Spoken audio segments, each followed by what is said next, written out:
Hello friends, let's all follow traffic rules for road safety. Rules must be equally applicable to everyone walking on the road. Safe travel is possible only with civil drivers and aware pedestrians. Thank you.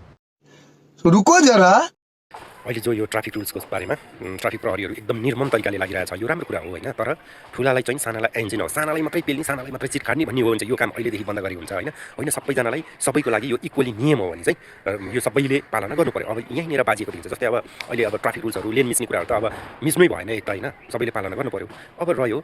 सानाले मात्रै मिच्दा chit हान्ने हो कि ठुलालाई पनि chit हान्ने हो भन्ने कुरा अब जस्तै गृहमन्त्रीले अस्ति आफ्नो गाडीको कालो सिसाहरू निकाल्नु भयो होइन अब उहाँले त आफैले एउटा अब सन्देशमूलक हिसाबले पनि निकाल्नु भयो अब नियममा चाहिँ के छ भन्दाखेरि ट्राफिकको अब प्रमुखले चाहिँ भन्नुहुँदो रहेछ नियममा चाहिँ राष्ट्रपति र प्रधानमन्त्री बाहेक अरूले चाहिँ कालो सिसाहरू लगाउन मिल्दैन भनेर स्पष्ट कानुनमा लेखेको छ भन्नुभएको छ अब ठिक छ ल स्पष्ट नीति अनुसार ल प्रधानमन्त्री र राष्ट्रपति बाहेक अरूले त निकाल्नु पऱ्यो नि त होइन सबैले मान्नु पऱ्यो अरूले अब निकाल्नु भएको छैन अनि ट्राफिकहरूले चाहिँ अब कारबाही चाहिँ सर्वसाधारणलाई चाहिँ मजाले गरिराख्नु भएको छ अब यो मन्त्री सांसददेखि लिएर सबै अब भिआइपीहरूको राष्ट्रपति र प्रधानमन्त्री बाहेक सबै निकाल्नु पऱ्यो उहाँहरूले उनीहरूको निकाल्ने बेलामा चाहिँ फेरि एकदम आनाकानी गर्ने कि माथि सोध्नुपर्छ भन्ने त्यो त इक्वली नियमै भएन नि होइन इक्वली नियम हुन त एउटा युनिफर्म लगाएको ट्राफिकले चाहिँ जोसुकैलाई पनि जसलाई पनि आँखा बन्द गरेर कारबाही गर्न सक्नु पऱ्यो क्या अनि चाहिँ सबैले महसुस हुन्छ ओ यो नियम सबैको लागि हो हामीले नियम पालना गर्नुपर्छ भन्ने हुन्छ अब कोहीलाई चाहिँ भिआइपी भनेर छोडिदिने अनि कोहीलाई चाहिँ खेती होइन समाती जबरजस्ती कारबाही गरेको थियो यो त इक्वली भएन नि त त्यसकारण अब यो ट्राफिक सरले भनेको कुरा पनि सुनौँ म यहाँ फुटेज पनि राखिदिन्छु सबैलाई इक्वली हुनु पऱ्यो सबैले रुल्सहरू फलो गर्नु पऱ्यो यति मात्रै भने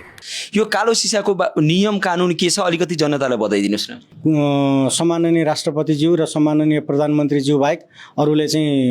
प्रयोग गर्नलाई चाहिँ खासै आवश्यकता नरहेको कसैलाई पनि छुट नभएको भन्ने कुरा स्पष्ट रूपमा चाहिँ यो देखाउँ हामी शिक्षा तथा खेलकुद मन्त्रालयमा छौँ यो सरकारको प्रवक्ता मन्त्रीज्यू सस्मित पोखरेलज्यूको गाडी हो र यो शिक्षा मन्त्रालय अगाडि पुरै कालो सिसा छ यो गाडीलाई 7,000को फाइन काट्छ सर काटिन्छ त्यो अहिले चाहिँ हामीलाई प्राइभेट गाडीको लागि मात्रै भन्नुभएको छ प्राइभेट मतलब जनताको गाडीलाई